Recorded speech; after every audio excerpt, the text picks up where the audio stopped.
যুক্তরাষ্ট্র থেকে ভেসে আসা এই খবরে মুহূর্তেই তোলপাড় শুরু হয় সামাজিক যোগাযোগ মাধ্যমে। অর্থ পাচারের মামলায় অবশেষে গ্রেফতার জয়। পুলিশের সাবেক আইজিপি বেনজির আহমেদ ইন্টারপোলের হাতে গ্রেপ্তার। গতকাল অস্ট্রেলিয়ার এক বিলাসবহুল আবাসিক হোটেল থেকে ইন্টারপোল পুলিশ তাকে গ্রেপ্তার করেছে। পুলিশের সাবেক আইজিপি বেনজির আহমেদ ইন্টারপোলের মাধ্যমে গ্রেপ্তারি।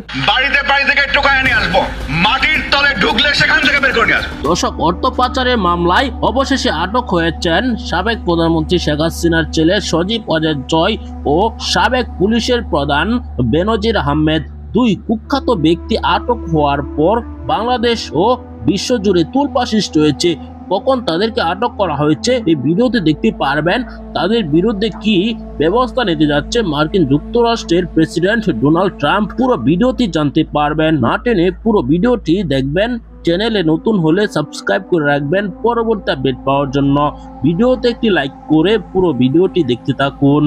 পুলিশের সাবেক আইজিপি বেনজির আহমেদ ইন্টারপোলের হাতে গ্রেপ্তার। গতকাল অস্ট্রেলিয়ার এক বিলাসবহুল আবাসিক হোটেল থেকে ইন্টারপোল পুলিশ তাকে গ্রেপ্তার করেছে। পুলিশের সাবেক আইজিপি বেনজির আহমেদ ইন্টারপোলের মাধ্যমে গ্রেপ্তারি। বাড়ি থেকে টোকায় নিয়ে আসবো, মাটির তলে ঢুকলে সেখান থেকে বের করে নিয়ে আসবো।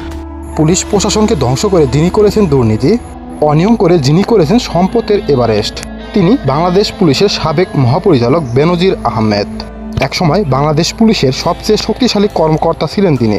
মাথায় ছিল আইজিপি পদবীর সিংহাসন। অথচ আজ ইন্টারপোল পুলিশের মাধ্যমে রেড নোটিশ জারি করা হয়েছে এই সাবেক আইজিপি বেনজির আহমেদের বিরুদ্ধে। ফ্যাসিস্ট শেখ হাসিনার ছত্রছায়ায় তিনি এত দুর্নীতি করেছেন যে দুর্নীতির সীমা অতিক্রম করে ফেলেছিলেন। তিনি গুলশানের বিলাসবহুল এলাকায় আইকন টাওয়ার ডুপ্লেক্সেস বাড়ি তৈরি করেছিলেন। ডুপ্লেক্সেস বাড়ির ভিতরে এমন সব বিলাসবহুল জিনিসপত্র তৈরি করেছিলেন যে সাধারণ মানুষ তো দূরের কথা, দুর্নীতি দমন কমিশনের কর্মকর্তারা হতবাক হয়ে গেছেন। দেশ জুড়ে চাঞ্চল্য সৃষ্টির পর এবার বেনজির আহমেদের ব্যক্তিগত বাসভবন থেকে উদ্ধার করা বিলাসের বহু জিনিসপত্র নিলামে তোলা হচ্ছে। নিলামে ওটা সম্পদের তালিকা শুনলে চমকে যাবেন যে কেউ। ঢাকার গুলশানে র্যাঙ্কন আইকন টাওয়ারে অবস্থিত 4টি ফ্ল্যাট একত্র করে তৈরি করা হয়েছিল বেনজির ও তার পরিবারের জন্য সর্বসর্দিশ ডুপ্লেক্স বাড়ি। এই বাড়ির প্রতিটি কর্নার যেন আভিজাত্যের প্রদর্শন। অথচ এই বাড়ির ভিতর থেকে যে পরিমাণে পোশাক ও গৃহস্থলী জিনিস উদ্ধার হয়েছে তা সত্যি চোখ কপালে তুলবে। দুদকের অনুসন্ধানে জানা গেছে শুধু পোশাকের তালিকাতেই রয়েছে 122টি শার্ট, 266টি প্যান্ট, 30টি ব্লেজার, 8টি স্যুট, 722টি টি শার্ট, 224টি পাঞ্জাবি, 494টি শাড়ি, 250টি থ্রি পিস, 496টি সালোয়ার কামিজ, 347টি ওড়না, 16টি লেহেঙ্গা, 65টি ব্লাউজ, 622টি লেডিস টপস, 28টি লেডিস টি শার্ট, 132টি শীতের জামা, 355টি লেডিস প্যান্ট, 58টি নাইট ড্রেস, 89টি শাল, 34টি সানগ্লাস ও 75টি লেডিস ভ্যানিটি ব্যাগ। তাছাড়া ছিল 38 জোড়া জুতা ও 88 জোড়া স্যান্ডেল। আরও চমকপ্রদ বিষয় হলো ফ্ল্যাটটিতে রয়েছে 19টি ফ্রিজ এবং এসির মোট ক্ষমতা 100 টন। ঢাকা মহানগর সিনিয়র স্পেশাল জজ আদালতের নির্দেশে ইতিমধ্যে গঠিত হয়েছে নিলাম কমিটি। সিদ্ধান্ত অনুযায়ী এই বিলাসবহুল জিনিসপত্র সংবাদপত্রে বিজ্ঞপ্তি দিয়েই পর্যায়ক্রমে নিলামে তোলা হবে। তিনি 2024 সালের 4 মে মিথ্যা তথ্য দিয়ে নতুন পাসপোর্ট বানিয়ে স্ত্রী ও সন্তানদের নিয়ে দেশ ত্যাগ করেন। পালানোর সময় তিনি সোনা, টাকা এবং বৈদেশিক মুদ্রা ভর্তি ব্যাগ নিয়ে দেশ ত্যাগ করেন বলে তদন্ত কর্মকর্তারা ধারণা করছেন। এছাড়াও বেনজির আহমেদের বিরুদ্ধে 11,34,50,000 টাকা পাচারের অভিযোগে ইন্টারপোলের রেড নোটিশ জারি করা হয়েছে। শুধু বিলাসী জীবনই নয়, রাষ্ট্রযন্ত্রের উপর এক বিলাসী ব্যঙ্গ করে গেছেন এই বেনজির আহমেদ। আইন শৃঙ্খলা রক্ষার সর্বোচ্চ পদে থেকে দেশ ও দেশের মানুষের নিরাপত্তার শপথ নিয়েছিলেন যিনি, তার ব্যক্তিগত বাসভবন আজ দুর্নীতির স্মারক হয়ে দাঁড়িয়েছে। বেনজিরের জীবনযাপন, সম্পদের পাহাড় আর পালানোর কৌশল কিছুই যেন প্রমাণ করছে এক ব্যক্তির লোভ কিভাবে রাষ্ট্রীয় কাঠামোকে নাকাল করে দিতে পারে। আওয়ামী লীগ কিন্তু মরে যায়নি, আওয়ামী লীগকে শেষ করা সম্ভব না।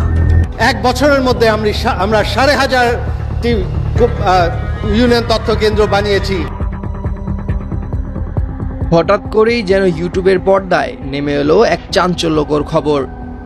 একের পর এক ভিডিওতে ভেসে উঠতে লাগলো একই মুখ, একই দৃশ্য। হাতে হাত করা পুলিশের গাড়িতে তোলা হচ্ছে একজনকে, কিন্তু মুখটা যে বড্ড চেনা। এই কি তবে পলাতক প্রধানমন্ত্রীর পুত্র এবং তার আইসিটি উপদেষ্টা সজীব ওয়াজেদ জয়? যুক্তরাষ্ট্র থেকে ভেসে আসা এই খবরে মুহূর্তেই তোলপাড় শুরু হয় সামাজিক যোগাযোগ মাধ্যমে। গহীনের বার্তা নামের এক ইউটিউব চ্যানেল থেকে ঘন ঘন পোস্ট হতে থাকে ভিডিও, সাথে উল্লাসিত দাবি অর্থ পাচারের মামলায় অবশেষে গ্রেফতার জয়। প্রথমে সাধারণ মানুষের চোখে বিষয়টি ছিল এক অবিশ্বাস্য ঘটনা, যে জয়কে নিয়ে এতদিন ধরে নানা রহস্য, তিনি কিভাবে হঠাৎ আমেরিকার রাস্তায় গ্রেফতার হলেন। গহীনের বার্তা চ্যানেলটি যেন সেই রহস্যের জট খুলতে শুরু করে। চটকদার থাম্বনেল যেখানে জয়ের মুখ বসানো হয়েছে অন্য কারো গ্রেফতারের ছবি, আর সাথে জুড়ে দেওয়া হয়েছে বিভিন্ন টকশোর খণ্ডিত অংশ। জেলবন্দি জয়, ইউনূসের চিঠিতে গ্রেফতার জয়, এমন সব শিরোনামে ভিডিওগুলো দেখা হয়েছে প্রায় 7.25 লাখ বার। মুহূর্তেই একদল মানুষ এই খবরকে সত্য বলে ধরে নেয়, আরেক দল এটিকে আওয়ামী লীগের পতন হিসেবে দেখতে শুরু করে।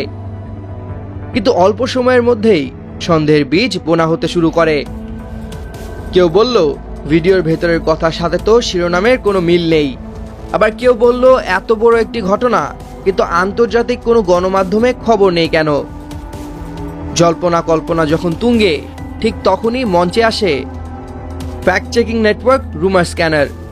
ভিডিওগুলোর উৎস ও সত্যতা যাচাইয়ে নামে তারা। প্রতিটি দৃশ্য, প্রতিটি থাম্বনেল বিশ্লেষণ করা হয়। অবশেষে বেরিয়ে আসে এক চাঞ্চল্যকর সত্য। গহীনের বার্তা নামের চ্যানেলটি আসলে একটি গুজবের কারখানা। তারা বিভিন্ন টক শো থেকে অপ্রাসঙ্গিক আলোচনার অংশ কেটে এনে তার সাথে ভুয়া শিরোনাম আর সম্পাদিত ছবি জুড়ে দিয়ে এই নাটক সাজিয়েছে। চ্যানেলটির ভিডিওগুলিতে যে FBI নথির কথা বলা হচ্ছে তা 2007 সালের এক পুরনো অভিযোগপত্র, কোনো মামলার নথি নয়।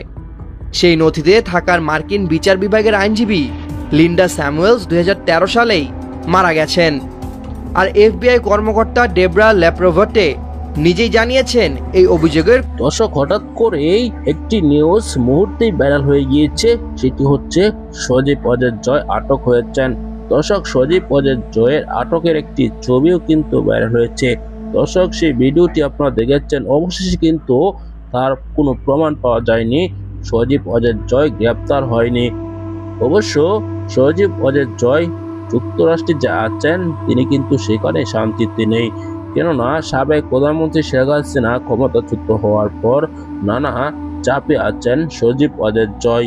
দর্শক, অন্যদিকে আপনারা দেখেছেন ইন্টারপোলের সাহায্যে আটক হয়েছেন সাবেক পুলিশের কুখ্যাত প্রধান বেনজির আহমেদ।